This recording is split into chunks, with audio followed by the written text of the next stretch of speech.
So எல்லாருக்கும் வணக்கம். இப்போ வந்து சம்மர் போயிட்டுருக்கு. எங்கள் ஏரியாவில் நிறையா செடி கொடியெல்லாம் நிறையா இருக்கிறதுனால குருவி வந்து டெய்லியும் எப்படி ஒரு நாளைக்கு ஒரு 200 ஆமாம், வீட்டுக்குள்ளேயே அன்னைக்கு குருவி வந்துருச்சுல. ஸோ இப்போ வந்து பறவைகள் மட்டும் இல்லாமல் செடிக்குமே தண்ணி வந்து ரொம்பவுமே பற்றாக்குறையாக இருக்குது. ஸோ வந்து செடிக்கும் சரி பறவைக்கும் சரி ரெண்டுக்கும் ஒட்டுக்கா தண்ணி கிடைக்கிற மாதிரி ஒரு சம்பவம் தான் இப்போ பண்ண போகிறோம். என்ன சம்பவம்? மண்வெட்டி எடுத்துக்கிட்டு பண்ணும்போது பாருங்க. குளத்தை தோண போறியா? குளம் தோணுனா தண்ணி உறிஞ்சிடாது எல்லாரும். குளம் தோண்டி அது தாட்பாளையம் போட்டு தண்ணி ஊற்றி வைப்பாங்க. அந்த மாதிரி பண்ண மாட்டேங்குது. அதே அதுக்கும் மேலே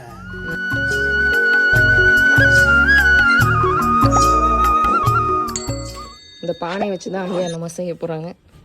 இந்த பானையை வந்து உள்ளே இருக்கிறோம். உள்ளே இறக்கி மண்ணு போட்டு க்ளோஸ் பண்ணுறோம். தண்ணி அப்படியே ஜில்லுன்னு இருக்கும். ஈஸியாக இந்த பானை வந்து ரொம்ப தண்ணி லீக் பண்ணுது. இப்படி வச்சிட்டோம்னு வச்சுக்கோவேன், எலி ஒரு பானை தண்ணியை மட்டும் நப்பிட்டுன்னா பறவைகள்லேருந்து எல்லாமே குடிச்சுக்கும். செடிக்குமே நல்ல ஒரு இது. இங்கே இருக்கிற குருவிகளுக்காக தான் மேலே இருந்து என்ன பண்ணுறாங்கன்னு பார்த்துட்டு இருக்கு. அங்கே பாரு, தண்ணி விடுமா? உங்களுக்காக தான் ரெடி பண்ணிட்டு இருக்கேன். சரியா? சுத்தபத்தமாக வச்சுக்கணும். நாம தான் எடுத்து அப்பப்போ க்ளீன் பண்ணுற மாதிரி இருக்கணும். அழுத்தி முடிச்சிட்டா நம்மளால எடுக்க முடியாது. அதுல இருந்து மண்ணே எல்லாம் உரியிறது நான் சொல்லலை. உள்ளுக்குள்ள ஏதாவது குப்பை விழுந்துருச்சுன்னா, ரொம்ப நிறையா குப்பை விழுந்துருச்சு, எடுத்து க்ளீன் பண்ணுற மாதிரியே இருக்கணும். ஃபுல்லாக புதைச்சி வச்சிடக்கூடாது. நம்ம குப்பை உழுவாமல் நாம தான் பார்த்துக்கணும். அது எப்படி உழுவாமல் பார்த்துக்க முடியும்? சுற்றி மரம் பாருங்க. நம்ம நினச்ச மாதிரி பானையை புதைச்சி அதுக்கு ஃபுல்லாக தண்ணி விட்டாச்சு. ஸோ இதுக்கு மேலே வந்து பறவைகளோ காக்காவோ எது வேணாலும் வந்து தண்ணி குடிச்சிட்டு போயிடலாம். நம்ம மண் காயாமலும் இந்த பானை பார்த்துக்கும். இந்த பானையிலேருந்து லீக் ஆகிற தண்ணி வந்து மண்ணையும் கொஞ்சம் சில்லுன்னு வச்சுக்கும், பறவைகளுக்கும் யூஸ் ஆகும். ஸோ நம்மளால முடிஞ்சது. A few moments later. சமையல் வந்து தக்காளி கிரேவி, கேரளா ஸ்டைல் தக்காளி கிரேவின்னு சொல்லு. கேரளா ஸ்டைல் தக்காளி கிரேவி. நான் வந்து இங்கே தேங்காய் பால் போட்டுட்ருக்கேன். காலையில் வந்து எம்டி ஸ்டொமக்கில் தேங்காய் பால் குடித்தா நல்லது. தேங்காய் விலை அதிகமாக இருக்கனால இத்தனை நாள் போடாமல் இருந்தோம். இப்போயும் அதிகமாக தான் இருக்குது. இது வந்து அம்மா அங்கே வீட்டில் தென்னை மரம் இருக்குல்ல, அதில் கொடுத்து விட்டாங்க அந்த தேங்காய். சரி, ஒரு கொஞ்சம் மட்டும் எடுத்து போடலாமேன்னு சொல்லி எடுத்து வச்சுருக்கேன். தேங்காய் பால் குடிப்போம். விவசாய ஆராய்ச்சிலாம் பண்ணுவாங்கல்ல, அவங்க யாராச்சும் வீடியோ பார்த்துட்டு இருந்தீங்கன்னா வெங்காயம் இருந்தா கண்ணு எரியாத மாதிரி ஏதாவது வெங்காயத்தை கண்டுபிடிங்க. கண்ணு பயங்கரமா எரியுது. அதே மாதிரி தண்ணி ஊற்றாம அடிச்சதுனால இந்த அளவுக்கு தான் வந்துச்சு. ஆனால் நல்லா கெட்டியாக ஆட்டுப்பாலா எருமைப்பாலா அந்த மாதிரி நல்லா கெட்டியாக இருக்கு. இது என்ன பண்ண போறேன்? குடிக்க போகிறேன். அப்படியே டைரக்டாவா? இதனால என்ன உனக்கு பயம்? அல்சருக்கு நல்லது. அவ்வளோதான். நல்லா டேஸ்ட் பார்த்து கொஞ்சம் கொஞ்சமாக குடிப்பாங்கன்னு பார்த்தா ஒரு கல்ப் அப்படியே அடிச்சாச்சு. குடிச்சா நல்லா இருக்கும். அப்படி குடிச்சா அப்படி நல்லா இருக்கும். சூப்பராக இருக்கு. இவருக்கு குழம்புக்கு வந்துட்டு வெங்காயம், பூண்டு, இஞ்சி, பச்சை மிளகா, அப்புறம் மிளகாத்தூள், கறி மசாலா தூள், மல்லித்தூள், மஞ்சத்தூள். தக்காளி வணங்குறதுக்கு எவ்வளோ போடுவாங்களா? Hello, this is Kerala style. Okay, அப்படியா? ஆமாம். எப்பயும் போல தக்காளி வணங்குறது தான். எக்ஸ்ட்ரா என்ன ஆட் பண்ண மட்டும் சொன்னால் பார்க்குறவங்களும் செஞ்சுருவாங்க. இது கேரளா ஸ்டைல் ஜிவி. அப்படிலாம் சொல்ல முடியாது ஜிவி, வீடியோ பார்த்தா தான் தெரியும். அப்படியா? என்ன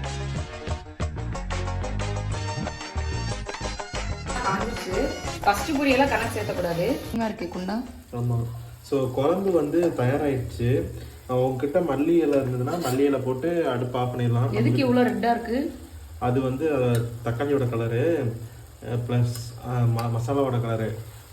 இது மல்லி இருந்தால் மல்லி போட்டு இறக்கிடுங்க. மல்லித்தூள், மல்லி இலை இல்லை, அதனால அப்படியே உட்காந்து சாப்பிட வேண்டியதான்.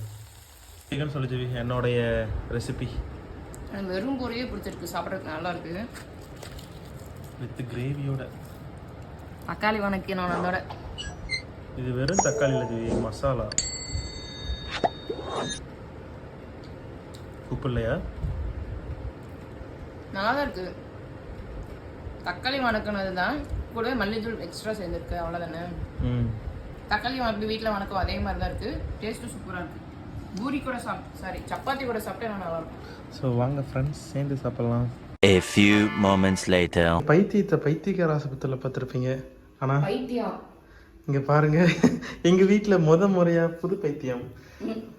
இது என்ன, இதில் சமையல் பண்ண போறியா? இப்போ இதில் சமையல் என்ன பண்ணுறாங்க? நான் வந்து சாம்பிராணி போக போடலாம். உள்ள அவ்வளோ கொசு இருக்கு, எப்படி வெளியேற்றுறது? கரெக்டாக கொசுவுக்கு சாம்பிராணி போடுவாங்களா? சாமிக்கு தான் பண்ணணும். வேப்பந்தலை போட்டு எரிப்பாங்கல்ல, உள்ள இருக்கிற கொசுலாம் வெளியே ஓடிடும். வீட்டுக்குள்ளே போட்டால் எப்படி கசப்பாகாதா? பரவாயில்ல, அதுவும் நல்லதுதான்.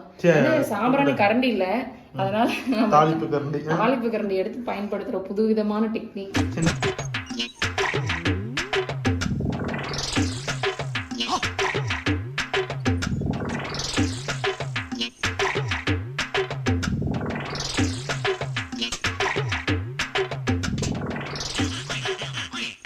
எதுக்கு இப்படி சோகமாக உட்காந்துட்டு இருக்கு?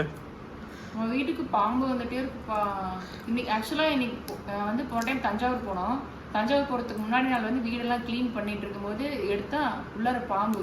நான் வந்து ரப்பர் பேண்டு, சின்ன பாம்பு, குட்டி பாம்பு கையில் வெடிப்போனா என்னமா ரப்பர் பேண்ட் ஆடுது, என்னடா ரப்பர் பேண்ட் ஆடுதுன்னு பார்த்தா பாம்பு. உனக்கு வேற பகல்லே பசுமாடு தெரியாது, நைட்டு எருவோட தெரியாது. ஐசைட் ப்ராப்ளம் இருக்கா, தூரத்துக்கு தெரியாது.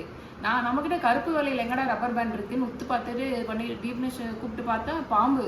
அப்புறமா ஷாக் ஆயிடுச்சு. அடுத்த நாள் கோயில் போயிட்டோம். நாளைக்கு வந்து நம்ம முருகன் கோயில் ஒன்று போகிறோன்னு சொன்னோம்ல, அதுக்காக இன்னைக்கெல்லாம் க்ளீன் பண்ணி அது ஏன்னா சாம்பிராணி போட்டு வெளியே கால் வைக்க போகிறேன், காலுக்கடியில் ஓடுது இப்படி. அதுவே அதே சைஸ் குட்டி பாம்பு தான், அதே சைஸ் தானே, அதே சைஸ் பாம்பு தான். இது வந்துட்டு கருப்பும் சாம்பல் நேரத்துல இருந்துச்சு. மேல கோடு கோடா இருந்துங்க இந்த பாம்புல. கோடு, கருப்பு கோடு, சாம்பல் கோடு, கருப்பு கோடு, சாம்பல் கோடு. பாம்பு சாம்பல் கலரு, அதுல வந்து கருப்பு கலர் கோடு மாத்தி மாத்தி மாத்தி மாத்தி வந்துருந்துச்சு. The next day. நேத்து வந்து பாம்படிச்சதோட வீடியோவை பார்த்துருப்பீங்க. இப்போ வந்து ஒரு மனத்துக்கு நிறைவான ஒரு இடத்துக்கு போகிறோம். ஸோ அதுக்காக வந்துட்டு காலையில் 9 மணிக்கெலாம் எந்திரிச்சு ரெடியாகி கிளம்ப ஆரம்பிச்சிட்டோம். சமைக்கலாம் இல்லை எதுவுமே. அதனால் மம்மி கொடுத்த வாழைப்பழம் இருக்குது. ஸோ அது ட்ராவலுக்கு போதும். ஸோ டேரெக்டாக கோயிலுக்கு போயிட்டு பார்ப்போம். எந்த கோயிலும் சஸ்பென்ஸ்லேயே வாங்க. பாருங்க, மேடம் வந்து 9 மணி ஆகி இன்னும் ரெடி ஆகிட்டு இருக்கு. அவ்வளோதான், சிக்க எடுத்துட்டேன், கிளிப்பு போட்டால் கிளம்புறது. நீ ChatGPTல என்ன கேட்ட? ChatGPT நான் 9 மணிக்கு வீட்டிலேருந்து கிளம்பிடுவேன், எனக்கு பிளான் போட்டு கொடு அப்படின்னு கேட்டீல? கேட்டேன். அதே அவ்வளோதான், வீடியோ எடுத்துகிட்டு இருக்க ஆளே தான் வந்து 5 மணிக்கு எழுந்திரிச்சு 6 மணிக்கு கிளம்பிடலாம், அப்போ தான் சீக்கிரம் வர முடியும்னு சொல்லிட்டு எந்திரிச்சது 8:30க்கு. அது வாயிலி போட்டு போகலாம் டக்குன்னு போகலாம். சரி கிளம்புவோமா? இது வந்து 200 ரூபா, 199 ரூபாய்க்கு வாங்கினது. இந்த பேண்ட் 249 ரூபா. ஆமாம், ஈரோட்டில் ஒரு கடையில் வாங்கினோம். ஆமாம், சரி கிளம்புவோம். கீதா போட்டிருக்க இந்த ட்ரெஸ்ஸோட டேகு வெறும் 199. 200க்கு வாங்கினோம். ஈரோட்டில் ஹரிபாலா மால் ஒரு கடையில் வாங்கினோம். ஈரோட்டிலேருந்து யாராவது பார்க்குறீங்களா, அந்த கடையில் போய் வாங்கிக்கலாம். விலை எல்லாமே கம்மியாக போட்டிருக்காங்க இப்போ. ஸோ வெயிலுக்கு முன்னாடி கிளம்பலாம்னு நினச்சோம், ஆனால் வெயில் மண்டையை போல ஆரம்பிச்சிருச்சு. ஆமாம், வாங்க பஸ் ஏறினா சரியாக போயிடும்.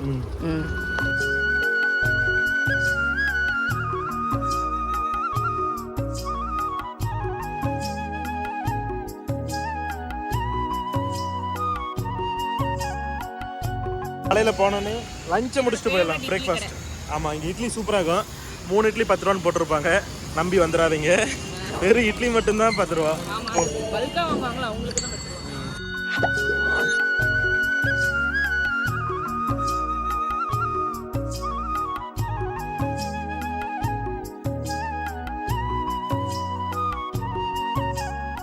ஒரு இட்லியோட விலை 10 ரூபா. 6 இட்லி வாங்கினா 60 ரூபா. தோசை ஒன்று 15 ரூபா. மொத்தம் வந்து 75 ரூபாயில சாப்பிட்டு வந்தாச்சு. நம்ம போய் வண்டி இது பார்க்கில் போட்டு நம்ம வெளியில் போஸ்ட் வந்து 3 இட்லி 10 ரூபான்னு ஆசைப்பட்டு போவோம். ஆனால் அங்கே வந்து வெறும் இட்லி மட்டும், வீட்டில் விசேஷம் குழம்பு நாங்கள் வச்சுக்குவோம், இட்லி மட்டும் இருந்தால் போதும்னு நினைக்கிறவங்களுக்கு இது ஒரு நல்ல ஒரு கடை.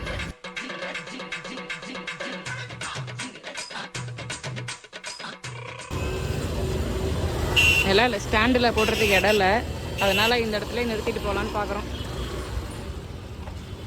அந்த பக்கம் வழியா அது? ஓகே, சைட் லாக்லாம் போட்டு கேர்ஃபுல்லாக போடுப்பா. ஏன் இன்னைக்கு என்ன நாள்? சண்டேங்கிறதுனாலயா? ஓ, அமாவாசை எல்லாரும் கோயில் போவாங்கன்னு. பஸ் ஸ்டாப்புக்குள்ளே வந்தாலே ஒரு ஒரு ஆக்டிவான வைப் வருது, சூப்பராக இருக்குது. அங்கேயும் ஓடிட்டு வேலைக்கு அது இதுன்னு போயிட்டு வராங்கல்ல, சண்டே கூட எல்லாரும் பேக் மாட்டிட்டு வேலைக்கு போகிறவங்களும் இருக்காங்க. திருப்பூர் பஸ் ஸ்டாண்டே வந்து டோட்டலாக மாறிடுச்சு. ஃபஸ்ட்டு எப்பயோ மாறிடுச்சு. இல்லை, ஃபஸ்ட்டு இருந்ததுக்கு இப்போயும் வந்து 2 மடங்கு பெருசு பண்ணிட்டாங்க.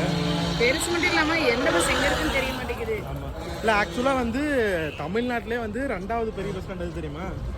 நம்ம ஈரோடு தான். ஃபஸ்ட்டு வந்து கோயம்பேடு பஸ் ஸ்டாப்பு, இப்போ வந்து இது செகண்டு. எனக்கு இது வந்து பழைய ஹிஸ்ட்ரி.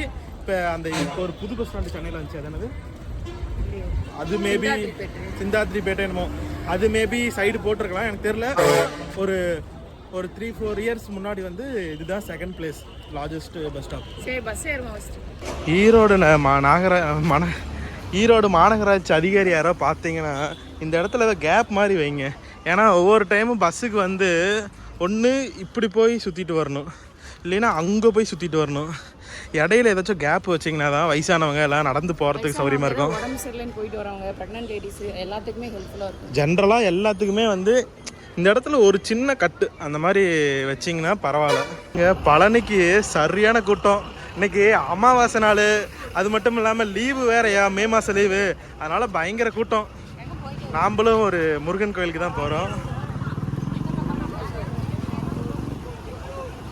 கோயம்புத்தூர் கோவை பஸ் இப்போ மேக்ஸிமம் தெரிஞ்சிருக்கும். கோயம்புத்தூரில் இருக்கிற ஒரு முருகன் கோவில்.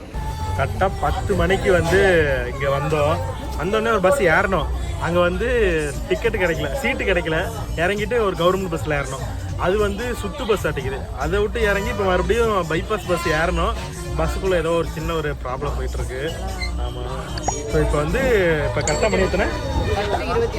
10:25க்கு ஈரோட்லேருந்து கிளம்புறோம். எப்போ கோயம்புத்தூர் போகிறோன்னு பார்க்கலாம்.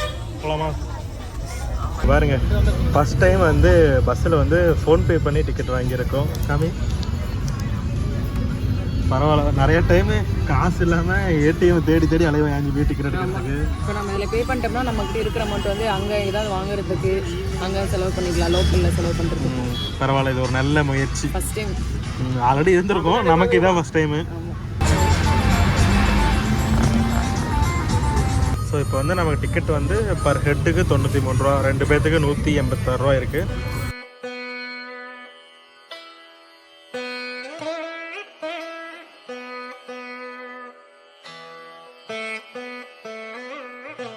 ஸோ இப்போ தான் வந்து பெருந்துறையை தாண்டி இருக்கோம். கிட்டத்தட்ட ஒரு 10-50 20 நிமிஷம் ஆயிருக்கு. பெருந்துறை இப்போ தான் தாண்டி போயிட்டுருக்கோம். எப்படி பார்த்தாலும் போய் சேர்றதுக்கு 12:30 1 மணி ஆயிரும். 1:30 ஆயிரும். அதான் அங்கேருந்து 1 மணி நேரம் போகணுங்க. 1:30 மணிக்கு அங்கே போய் சேர்ந்துருவோம். கோயில் க்ளோஸில் இருக்கும். அரை மணி நேரம் வெயிட் பண்ணி 2 மணிக்கு மேலே போகிறோம். ஃபுல்லாக ChatGPTயில் எல்லாம் பார்த்துட்டு தான் போகிறோம். ஏதாச்சும் டவுட்னா ChatGPTயில் கேளுங்க, அவங்க சொல்லுவாங்க. கரெக்டாக 10:25க்கு வந்து பஸ் எடுத்தாங்க. 12:20க்கு கொண்டாந்து விட்டுட்டாங்க. கரெக்டாக 2 மணி நேரம். ஆமாம், நார்மல் பஸ்ஸில் வந்துருந்தா 2.5 மணி நேரம் 2.25 மணி நேரம் இருக்கும். ஒரு இடத்துக்கான பஸ்ஸு போய் ஏறணும். இப்போ எங்கே இருக்குன்னு தெரியல. இப்போ ஒரு நான் க்ளூ கொடுக்குறேன். பஸ் நம்பர் 4670 நம்ம போகணுங்கிற இடத்துக்கு போவோம். அது என்னன்னு சொல்லிட்டு கண்டிப்பாக கமெண்ட் பண்ணுங்க. தெரிஞ்சிருந்துச்சுன்னா. இடம் இல்லாமல் அவர் இருப்பார். இப்பயே க்ளூ கொடுத்துட்டு அப்புறம் இப்படி ஈஸியாக கண்டுபிடிச்சிருவாங்களே. சரிப்பா, போய் பஸ் விசாரிப்போம். ஆ, ஸோ கோயிலுக்கு போகிறதுனால சரி வாங்கிக்கோ. ஃபஸ்ட்டு நான் கேட்காமே பூ வாங்கி கொடுத்துருக்காங்க சார். நான் தலையெல்லாம் சரி பண்ணிவிட்டு அங்கே போய் நல்லா வச்சுக்கிறேன். ஓகே.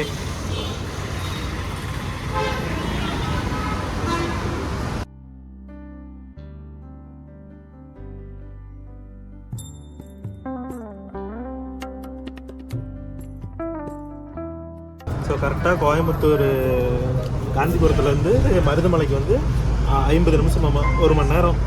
ஸோ ஸ்ட்ரீட்டாக கோயிலில் போய்ட்டு பார்க்கலாம்.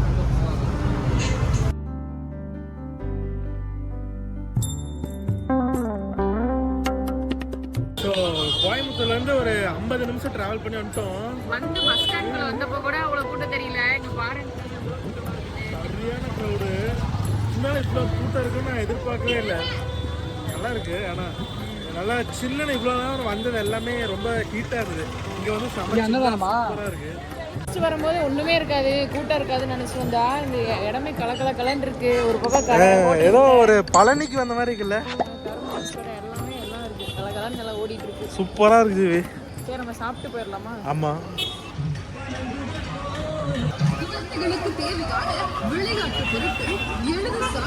சாப்பிட்டு கோயிலுக்கு போயிடலான்ட்டு ஒரு வெஜ் பிரியாணி, ஒரு மீல்ஸ். இது 100 ரூபா, இது 70 ரூபா.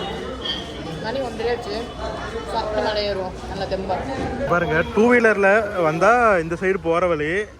பஸ்ஸுக்கு வந்து டிக்கெட் வந்து 10 ரூபா. ஆனால் க்ரௌடு பாருங்க எவ்வளோ தூரம் இருக்குன்னு. 3 பஸ் இல்லை 2 பஸ் வேணும். ஆனால் ஒரு பஸ்ஸே ஃபுல்லாகிடுச்சு. ஆமாம், மினிமம் 3 பஸ்ஸுக்கு அப்புறம் தான் நமக்கு டிக்கெட் கிடைக்கும். இதில் போய் நிற்கிறதுக்கு நம்ம நடந்து போனோம்னா, போகும்போது நடந்து போய் ஏறி சாமி கும்பிட்டு வரும்போது பஸ் இருந்துச்சுன்னா பஸ்ஸில் வந்துடலாம். ஆமாம், பயங்கர க்ரௌடாக இருக்குது. நிறைய பேர் நடந்து தான் போயிட்டு வந்துட்டு இருக்காங்க. வரும்போதே நடந்து வராங்க. அதான் மழை எத்தனை பெருசுன்னு தெரியல. சரி வா, எப்படியா இருந்தாலும் ஏறிடலாம். எவ்வளோ நேரம் ஆகும்னு சர்ச் பண்ணி பார்த்துட்டு ChatGPTயில் கேட்கலாம். வா, வெள்ளிங்கிரி மலை ஏறியாச்சு. இதெல்லாம் நமக்கு ஏமாத்திரம். வா போகலாம். நீங்கள் தானே. சரி போலாமா? பயணத்தை தொடங்குவோம். அவ்வளோதான், செப்பல்ஸ் வச்சாச்சு. அப்படியே நடக்கிற வேலை தான். எடுத்துக்கலாங்க.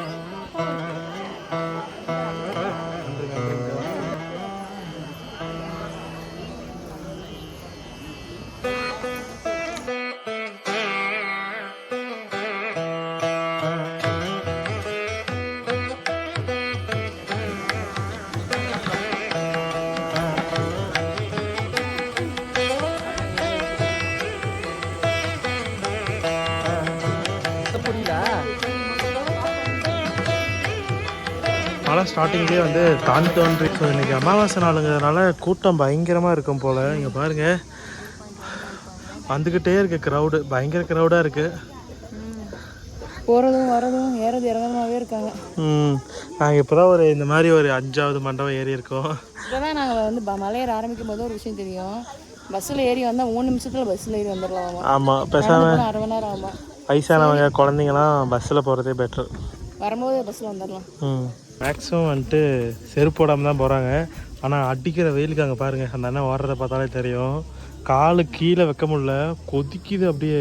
இல்லை, ஒரு 50 பேர் வந்துட்டு செப்பல் போடாமல் போனால் ஒரு 20 பேர் செப்பல் போட்டு தான் போகிறாங்க. நம்ம கண்ணில் இப்போ படுத. கடவுள் பக்தி இருந்தால் போதும், இப்படி இது எடுக்கணும்னு அவசியம் இல்லை. மலையேறி போகிறதே கடவுள் பக்தி தான். அதான் செப்பல் போடாமல் சூடெல்லாம் எடுத்துக்கிட்டு பாடி ஹீட் ஆகி அங்கே பாருங்கள். உங்களால் முடியும்னா நீங்கள் செருப்பு போடாமல் வரலாம், முடியாதுன்னா தாராளமாக செருப்பு போட்டு வரலாங்க. பாருங்கள், மேக்ஸிமம் செருப்பு போட்டு தான் வராங்க. நாங்கள் பாதி மழை வந்துட்டோம், ஆனால் வெயில் எங்களால், ஆனால் மழை எங்களால் ஹீட் தாங்க முடியல. ஸோ ஓடி போய் செருப்பு ரிட்டர்ன் எடுத்துகிட்டு ஏற்கனவே பாடி ஹீட்டாக இருக்குது, ரொம்ப முடியாமல்.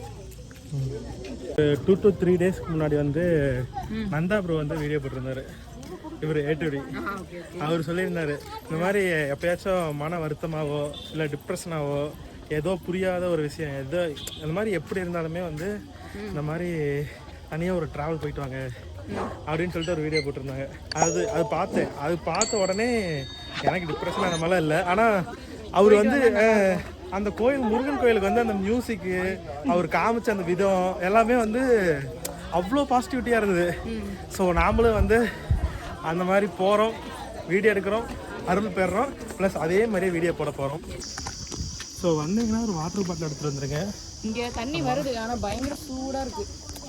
ஒரு 10 நிமிஷத்துக்கு முன்னாடியே பிடிச்சி வச்சுட்டு ஒரு 10 நிமிஷம் கழிச்சு குடித்தோம்னா சரியாக இருக்கும். ஹீட்டு பயங்கர வெயில், மழை ஏறது நினச்சின்னா வேலை ஷெட்டு மாதிரி க்ளோஸு தான் இருக்கும், வெயில் தெரியாதுன்னு நினச்சேன். ஏன்னா ஓப்பன் ஸ்பேஸாக தான் இருக்குது. ஆனால் அந்த பக்கம் எவ்வளோ க்ரீனிஷாக இருக்குது.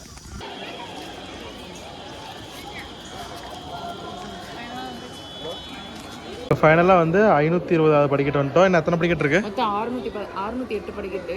இன்னும் 100 இருக்கு. சரி போவோமா? ஒரு பழனி மாதிரியே இருக்கு. நான் இந்த அளவுக்கு இருக்குன்னு எதிர்பார்க்கவே இல்லை.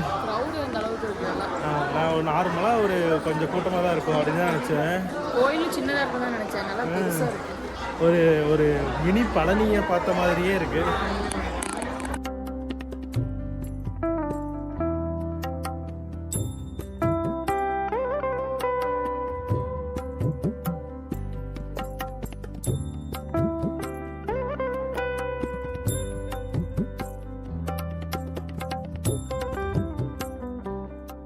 கோயில் எப்படி இருக்கு?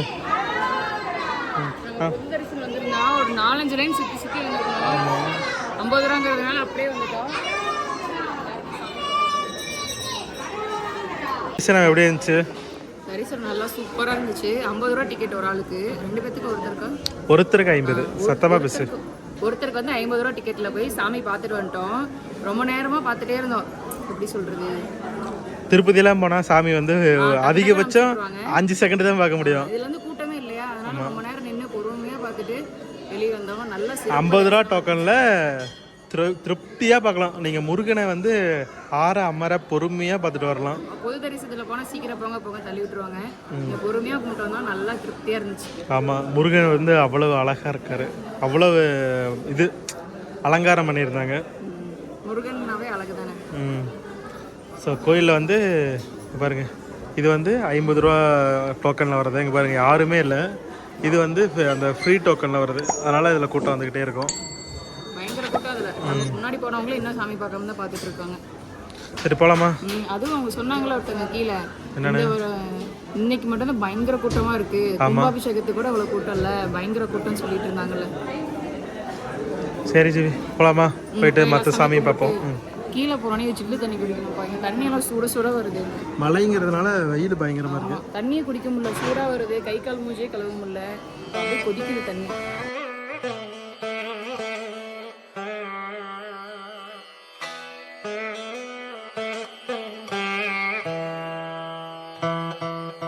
ஸோ இங்கே பாருங்க, வந்த இடத்துல வந்து நமக்கு வந்து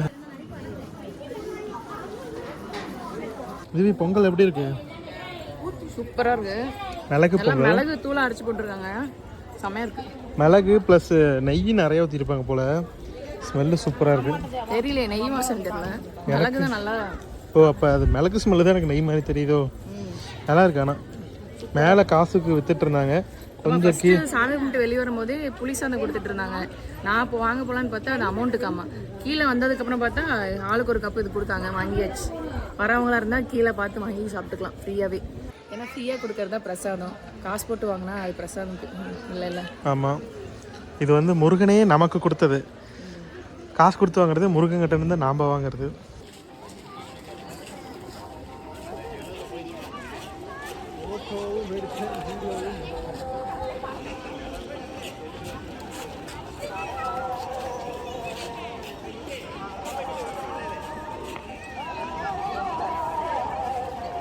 அவ்வளோதான். நம்ம வரும்போது மேலே ஏறி வந்தோம், போகும்போது ஸ்டெப்ஸில் வந்தோம். இப்போ வந்து இதில் போகலாம், பஸ்ஸில் போகலாம் நின்றுட்டு இருக்கோம். பயங்கர கூட்டமாக இருக்குது பஸ். சாமியே சீக்கிரம் பார்த்துட்டு வந்துட்டோம், பஸ்ஸுக்கு தான் ரொம்ப வெயிட் பண்ணுற மாதிரி. ஆமாம். ஸோ இங்கே பாருங்க, லைன் வந்து 2 லைனு போயிட்டு இது வளைஞ்சு வந்திருக்கு. ஆமாம், டிக்கெட்டு 10 ரூபா தான், அது வேணால் பரவாயில்ல. இல்லை கிளம்பும்போது அப்படியே மழை எப்படி இருக்குன்னு பார்க்கலாம். ஒரு 5 நிமிஷத்துல கீழே போயிடலாம். போய் நமக்கு சீக்கிரம் பஸ்ஸை பிடிச்சி வீட்டுக்கு போகணும்ல. எத்தனை செக்ஷன்? 1 2 3 4 5 6ன்னு இவ்வளோ செக்ஷன் பிரிச்சிருக்காங்க. நடந்து போனாவே சீக்கிரம் போயிடலாமாட்டிருக்கு. இவ்வளோ கூட்டம் இருக்குன்னு தெரிஞ்சிருந்தா நடந்தே போயிருப்போம். தெரியாம பஸ்ஸில் போகலான்னு வந்து மாட்டிக்கிட்டோம். ஆமாம், இங்கேருந்து வெளியும் போக முடியாது. சாமியை கூட 5 நிமிஷம் கூட இல்லை, சாமியை வந்து ஒரே நிமிஷத்தில் பார்த்துட்டோம். ஆனால் இந்த பஸ்ஸுக்கு தான் வந்து 1 மணி நேரமாக உட்காந்துட்டு இருக்கோம். செம்ம டயர்டு. ஏன்டா பஸ்ஸுக்கு வந்தோன்னு ஆகிப்போச்சு. அடிக்கட்டு இறங்கி போயிருந்தா கூட போயிருக்கலாம். இறங்கி போய் நம்ம அடுத்த பஸ்ஸே ஏறி இருக்கலாம். ஆமாம், என்ன ஈரோடு பஸ்ஸே ஏறி இருக்கலாம். ஈரோடு பஸ் இல்லை, கோயம்புத்தூர் பஸ் கூட ஏறி போயிருக்கலாம்னு வச்சுக்கோங்க. இங்கே ஒன்று அப்படியே ஏதாவது கூட்டத்தில் உட்காந்துட்டு தான் இருக்கும். இன்னும் 2-3 நிமிஷத்தில் இறங்கிடுவோம், அவ்வளோதான். அதுக்கப்புறமா அங்கேருந்து நடந்து போய் பஸ் ஏறி கோயம்புத்தூர் பஸ் ஸ்டாண்ட் போகணும். கோயம்புத்தூர் டு ஈரோடு போகணும். ஆமாம், அப்புறம் அங்கேருந்து நம்ம வண்டி எடுத்துகிட்டு வீட்டுக்கு போகணும். 8 மணி ஆயிரும், 8 9 ஆயிரும். அதான். ஸோ ஸ்ட்ரெயிட்டாக வந்து பஞ்சாமிர்த கடைக்கு வந்துட்டோம்.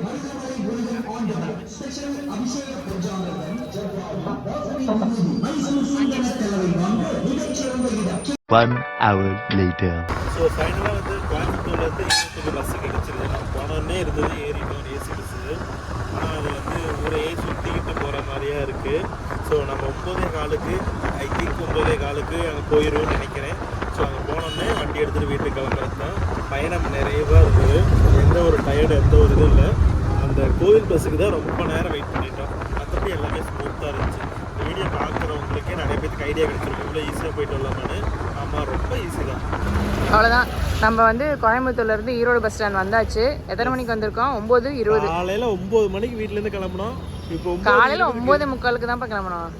10 மணி கிளம்ப தயாராகிட்டோம்ல. காலைல 10 மணிக்கு கிளம்பணும். நைட் வந்துட்டு 9:20க்கு ஈரோடு பஸ் ஸ்டாண்ட் வந்தாச்சு. கிட்டத்தட்ட 12 மணி நேரம் ட்ராவல் பண்ணி வீட்டுக்கு. ஆமாம், ஒரு சாமி ஏழுமலையாங்கிற மாதிரி முருகனை பிரார்த்திச்சுட்டு வந்திருக்கோம். எல்லாத்தையும் உங்களுக்காக தான் வேண்டியிருக்கோம். அப்படிங்களா? என்ன வேண்டிங்க? எல்லாரும் நல்லா இருக்கணும், எல்லா இதுவுமே என்ன நினச்சிருக்காங்களோ அது எல்லாத்துக்கும் நடக்கணும். ஆமாம், நம்ம காலையில் வந்து ஸ்டாண்டில் வண்டி போடுறதுக்கு இடம் இல்லாமல் அப்படியே எட்ட வழியில் நிறுத்திட்டு போனோம். ஆனால் பயந்துக்கிட்டே வந்தோம். கடைசியில் பத்திரமா திருப்பி கொடுத்துருக்காரு. ஆமாம், காப்பாற்றிட்டாரு. ஆனால் நீ முருகன் கோயிலில் போயிட்டு சிவன் காப்பாற்றுவாருன்னு சொன்னீங்க. சிவன் தான் ஜிவி, அவங்க அப்பா, முருகனோட அப்பா. மாற்றி சொல்லிட்ட, போய் பேசாத. சிவன் நினைச்சாதான் எதா இருந்தாலுமே நடக்கும். அப்புறம் எதுக்கு முருகன் கோயிலுக்கு போறீங்க? சிவன் கோயிலுக்கே போங்க. அது உனக்கு சொன்னா புரியாது. சிவனுக்கு வந்து அவங்க பையனை கும்பிட்டு சிவனை சந்தோஷப்படுத்துறீங்களா? ஆமா, சரி, உங்களுக்கு நானே மேனேஜ் பண்ணிட்டேன். சரி, நம்ம வீட்டுக்கு போலாமா? போலாம். ஆமா. அணி எத்தனை கிட்டத்தட்ட 10 மணி சாப்பிடலாம்னு ஹோட்டலா பார்த்துட்டு வந்தோம். எந்த ஹோட்டலும் கிடைக்கல. எல்லாமே 10 மணிக்கு க்ளோஸ் ஆயிருக்கு. ஆமா. ஸோ இப்போ வீட்லயே சாப்பாடு ரசம் வச்சு சாப்பிட்டு தூங்க வேண்டியதான். ஆமா, டக்குன்னு செஞ்சு தூங்கலாம். ஆனா பயங்கர டயர்டா இருக்கு. ஹோட்டல்ல இருந்தா நல்லா இருந்திருக்கும். அங்க வெயில சுத்தி பிம்பிள்ஸ்லாம் அது வெஜிடேரியனா மாறினதுனால என்ன சாப்பிட்றதுனே தெரியல. வேணா வீட்டுல ரசம் வச்சு தின்னுட்டு போயிடலாம். ஆமா, இங்க போனாலும் நான்வெஜ் தான் கிடைக்குது. சரி, இந்த வீடியோ வந்து முழுசா பார்த்துருப்பீங்க. கண்டிப்பா உங்களுக்கு இன்ஃபர்மேட்டிவாகவும் இருக்கும், என்டர்டைன்மெண்ட்டாகவும் இருந்திருக்கும். அப்படியே நம்ம சேனல் பிடிச்சிருந்தா என்ன பண்ணலாம்? கண்டிப்பா சப்ஸ்கிரைப் பண்ணிக்கோங்க. முக்கியமா வீடியோ பிடிச்சிருந்தா லைக் பண்ணிக்கோங்க. ஆமா, ஓகே, வீடியோ பிடிச்சிக்கோமா. Tata, bye bye, see you.